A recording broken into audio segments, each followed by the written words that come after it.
All right. Every day it becomes harder and harder to stay within the YouTube navigational guidelines. I suspect I'm rapidly approaching my end times for YouTube. It was fun while it lasted. So click the links for Odyssey, Bit Chute, joint channel, White Channel, Sport Channel, the various other ways, Telegram, and Gab, where you'll be subjected to pretty much nonstop hate speech, and it is delightful. So Tess Fowler is gross. She draws comics that nobody wants. Or, at least just appeal to a smaller subset of the audience. Though, to be fair, those boobies did nothing wrong. But, there's a lot wrong with the image. You look at the image, you go, oh, okay, well, you're doing some right and then some wrong. And I can tell, diversity, inclusion, and equality, bigot. Yeah, but the verisimilitude is kind of lacking when you do stuff like this. I can tell it's an SJW story. So I just move on to something else because of the... there's organic, and then there's forced. And you're telling something that violates the willing suspension of disbelief. Yes, it's a fantasy tale, but there's a willing suspension that only goes so far. Are you guys saying you're istophobic? Yeah, you can call us all these names you want, but it doesn't put money in your pocket. You could, oh, but you guys are this. Okay, fine, challenge accepted. If it makes you feel better to call people these names, whatever. But it doesn't put your product in people's hands. It just stays on the shelf. And if you feel better in calling people names, and knock yourself out. But we don't want your money anyway. Yeah, but you're not getting anyone's money with this kind of stuff. Because half the SGWs, it's like you shouldn't be begging for money to pay rent. I'm in mainstream comics. Yeah, but you're the way crowdfunds are supposed to work is you're supposed to sell a comic, not crowdfund for rent and weed. Anyway, nothing says confidence like turning off replies. Oh, wait, that's kind of weird. Why'd you turn off replies? You put an idea out in the Twitter sphere, it's a public forum. You'd think you'd want some. No, the chads will disagree with me, and that's hate speech. That's digitally attacking me. Or you could just engage with them and try to be a human being. No, I'm going to turn off. I'm going to stay in my safe space echo chamber. Well, how well is that working out for you personally, and how well is that working out for the industry you're in? Oh, not well at all. Like, at all. There's a little bit of back and forth as part of the human equation on social media. And yes, that might include some politically incorrect speech in current day. But, those norms and standards change day by day. This is just not the big deal that these SGWs seem to think it is. So Aaron Lopresti, Graham Nolan, Ethan Van Sciver, all those other Comicsgate people or people loosely associated with Comicsgate, they simply draw stuff that people actually want. Ethan Lopresti and Nolan sell people what they want. And no disrespect to Fowler's art. I'm sure it looks like she knows what she's doing, but art is just part of the total sales package, which SGW seem to forget that, yeah, it's an artistic business, but when it comes down to it, it's a business. You're exchanging a product for money. SJW stories in general are not big sellers. So if this is your main business, you appear to have kind of run into a problem there. It's the whole equation of the meeting of the minds, where you give people not what they say they want, which is huge in the SCW spaces. I will look a transgender otherkin pox walks comics with marginalized, disenfranchised, oppressed, and othered. Yeah, I will buy the hell out of that. But then when it comes time to pony up the money, it never seems to materialize. It's just the stuff sits on. Oh, I made a BLT in space comic. Yeah, Mags. 953 sold by issue 5. Something's wrong with your fundamental understanding of the buyer-seller relationship. I'm an artist. I'm pure. Whatever. Yeah. But you still have to pay the rent. Well, to be fair, not in Mags' case, because they can just ask for money. And apparently their fans will pay money. I think $20,000 over the past few years. And not exchange a product, not give you, a crowdfund a comic book? No. It's just weed and rent money. Guys, I'm doing the same thing. Yeah, I need weed and rent money. Yeah, give me 15 grand.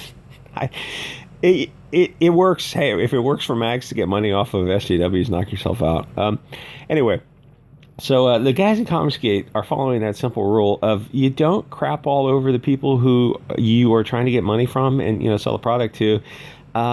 And you sell them what they want and have a good time. It's not rocket science. So I'm not as familiar with Nolan and Lopresti except from their covers, which look fantastic.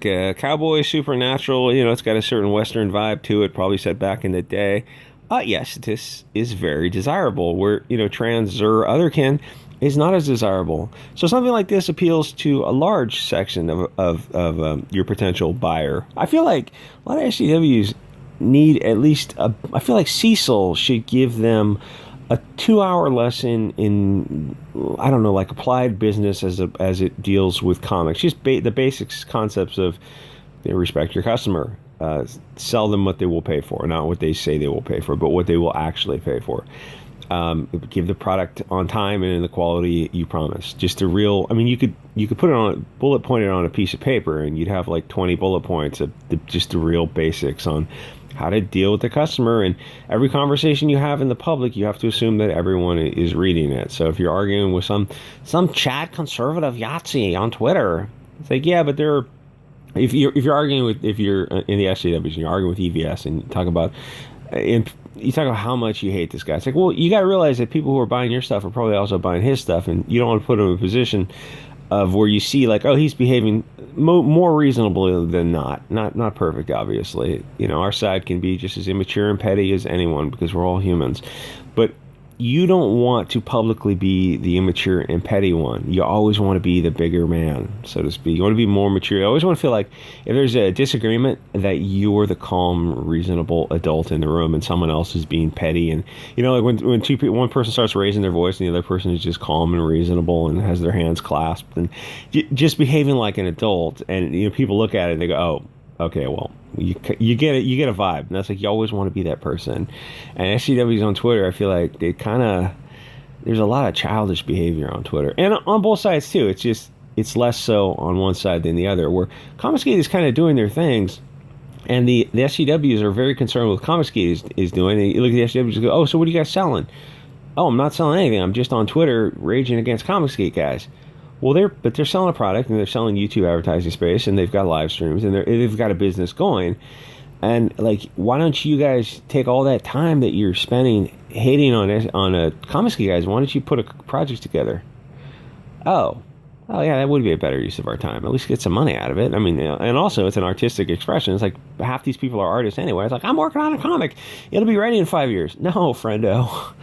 No, you make that mother trucker, you make that thing ready in 6 months. You get out there in social media. It's like you put out the first product. It doesn't have to be perfect, but it has to be out the door roughly on time, and it has to tell people that you're in the business and it's serious. And listen, a lot of Comicsgate, in a few minutes, a lot of Comicsgate, the first projects, I love Clint Stoker, Downcast, and I love Douglas Ernst. The first Comicsgate projects they put out were very good for beginner projects, and they continued to get better as they went along. I have both those first books, Soul Finder and Downcast, part 1. Those were good first efforts, but you like the guys, you like the direction they're going in. You're like, oh, well, the first one's $20 or $15 for Clint Stoker, which is amazing. You like where they're going. You're like, the second book is probably going to be a little bit better, and they were, and they just continued to get better and better. It kind of tells you about the power of Comicsgate and the community of, you support people who you like, and you like the comics they're going in. They're like, these are both religious guys, and they've got kind of a moral lesson in their comics. Yeah, you kind of like that, and you want to support it. It's like Doug Temple and Mike Miller and Tim Lim get a lot of support simply because they have that same kind of a vibe. And SJWs don't really understand that. And anyway, so if you're an anti-Comicsgate person but you're an artist, I'm gonna make a web comic. Well, that doesn't. How do you monetize that? Oh, I never thought of that. Yeah, why wouldn't you think of that? I mean, like, if you're gonna do something, you're gonna do something, and you're in a position where you could get some money for it. Isn't that me selling out to the man? No, that's just insane propaganda. Just give people what they want. Now, here's the thing with doing things for free, like webcomics and stuff, and doing things that are monetized. It is better to monetize stuff because then you're held accountable and people will give you feedback, and it will make your product better because people go, oh, hey, I paid for this. Here's my advice to help you improve in the second one. You just listen to them and you improve it. Where stuff that's coming out for free, it's like, oh, you didn't pay for this. You're not going to complain about it. It's never going to improve. There's a whole different psychology in that. And SJWs, I just feel like if they did things a little bit differently, they wouldn't be just these hateful people. But, are they hateful people because they're SJWs, or SJWs because they're hateful people? I don't know. Is it the participation trophy? Is it? I think they're all coming from. I better not say that. So I'm not as familiar with Nolan and Lopresti's, except from what I've seen from their covers. Which, as I said, this article, Tess Fowler is insane. She's talking about Ethan and something to do with Amber Heard, and everyone's an incel. Everyone's an incel, except look at the SJWs. Like, that's not an insult that's going to land. It just doesn't quite have the sting when it's coming from cat ladies and 300-pound soy boys who look like they sniff panties and pleasure themselves. It doesn't quite have the same sting coming from that area. It's like you look at Mark Wade and you go, oh, you look like you pay for sex. I mean, allegedly, I don't want to get sued for defamation, but if someone was paying for sex, it would be someone who looks like Mark Wade. 300 pounds of them. So what I've seen of Nolan and Lopresti's covers, they look fantastic. It looks like something you would want to buy, a cowboy western. And then you look at the SJWs, Tess Fowler, you scroll through her timeline. She looks like she hates men, which is weird because, potentially they're half the audience, but realistically, practically, they're probably more like 90% of the audience. So it's weird when you kind of have these general insults and men as a class just kind of fall into them, and it's not specifically. I think she was talking about I think she's very triggered by Amber Heard and Johnny Depp. I look at all those people who are triggered by celebrities and think, oh, dude, they don't know you exist. Just move on with your life. Just start jogging and eat vegetables. And, as you kind of like move on with your own personal life, all the background noise of celebrities mattering, it just kind of fades away. Where, oh, Johnny Depp, yeah, he's some actor guy, right? No, it's very important. No, it's not. Twitter in general is not very important. Anyway, so the SJWs have a habit of kind of alienating their audience, which it seems illogical. And then you look like, oh yeah, but their sales aren't very good either. Oh, well, is it possible that those two things are connected when you insult your audience and then they don't buy your comics? Yeah, those things are connected. So EVS, Lopresti, and Nolan, they don't appear to hate men. Plus, they have appealing comics. Cowboys and werewolves set in the West, and frogs and wasps and kind of stuff. Those seem like really cool concepts. That seems like they're having a lot of fun, and the story's going to have a lot of fun too. And we're going to all have a lot of fun. Oh, but Trump's America. There's no fun to be had. Yeah. Again, I feel like you're a pawn, but you think you're a king, worrying about things.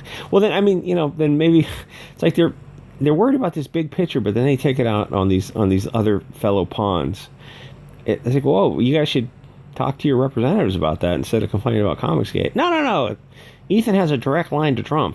He's not in office anymore. It's actually Biden. Oh, well, Trump is still spiritually in office. What can I say to some of these people? Trump's derangement syndrome in 2016 is a real thing. They lost their minds, and they're not getting it back. Anyway, so at some point, you just got to realize, like, oh, just cool concepts, fun characters, doing things that appeal to the big percentage of the audience, stuff like this. It seems like an easy equation. Yeah, it really is. It really is just that simple. Give people what they want and don't insult them and profit. It just boils down to like 3 sentences. So SJWs do this thing where they pick sides a lot, and if you don't pick a side, like if you're in a position where you look at Tess Fowler, like, oh, hey, I like your coloring on that, the troll comic thing she did, or I like your work on this other project, but I love EVS's work also. That wouldn't be acceptable to them. And the difference is in Comicsgate is like Tim Lim, Douglas Ernst, Doug TenNapel, Mike Miller, Cecil Nurkish, EVS, and there's a bunch of other people who have all been, at some times in the past bickering back and forth with each other. But I like all their stuff. Tim and EVS, Mike Miller, those guys in their own genre are master class, just world class artists. So yes, they might fight various things, and they'll, there's validity in their arguments, and maybe not, but it's like their fights don't have to be our fights. You can like Tim Lim and EVS and Doug TenNapel and Doug Ernst and Nurkish and Cecil and all these guys, like, but you have to pick a side. To the SJWs, they're all Nazis, which is like why I don't understand a lot of infighting in Comicsgate. Anyway, but we don't have to pick sides. We don't have to do. SJWs smell funny and they look ugly. And I refuse to take them seriously when they look like Gail Simone, Mark Wade, Tess Fowler, Max Versaggio, and any of the Ron Mars. They just look like they smell funny. They look like They're angry, miserable, bitter people who, like I said, either pay for sex or sniff panties and pleasure themselves. Or, I don't want to go further than that. Anyway, like, comment, subscribe. I'll see you guys on the next episode.